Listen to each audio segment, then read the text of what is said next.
In this tutorial, we're going to be doing LeetCode 80, remove duplicates from sorted array 2. Now, I've done sorted array 1. If you're a YouTube watcher, I'll link it here. If not, you can go back to my profile and dig for it.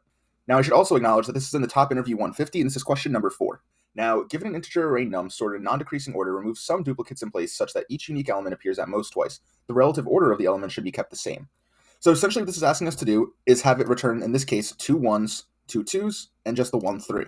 So for this question, we're going to come up here, we're going to shift up, and we're going to do from itertools import groupby. Now, let me preface this, but this is not the only way to do this. I just like to do it in terms of list comprehensions as it's intuitive to me. So I'm going to start off by doing nums and index it with a colon, and we're going to do equals x 4k comma g in groupby. And we're going to pass through nums, 4x in list, g, and we're going to index up to 2. We're going to also have this return the length of nums.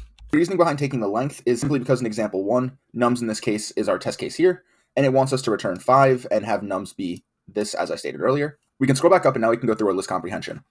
So I'm going to focus on this portion here first, as what we're doing, and I'll show it on screen, we're essentially grouping each number by itself. For example, our first index is 3 1s, our second index is 2 2s, and our third index is 3 3s. I'm also not referring to the test case, but the example on screen. Now, essentially what we're doing here is since we're grouping by nums, we're grouping all the 1s, 2s, and 3s together. Now, k in this case is the unique element, for example, 1, 2, 3. And G is the corresponding group iterator containing the consecutive occurrences of K. Now here, this list G converts the iterator into a list and puts all the occurrences in one group. And then lastly, the index is to make sure we're taking at most just the first 2 occurrences, and then we're building that list as a whole.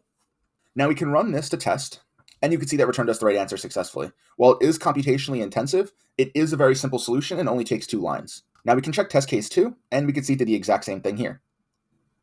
Now we could submit to test. And you can see, while it's not the best answer in terms of complexity or runtime, it still does work. Now, that's you can do LeetCode 80, remove duplicates from sorted array. Please comment down below any other questions you'd like me to solve or any other methods you have to solving this LeetCode. That'll be all, and I hope that helps.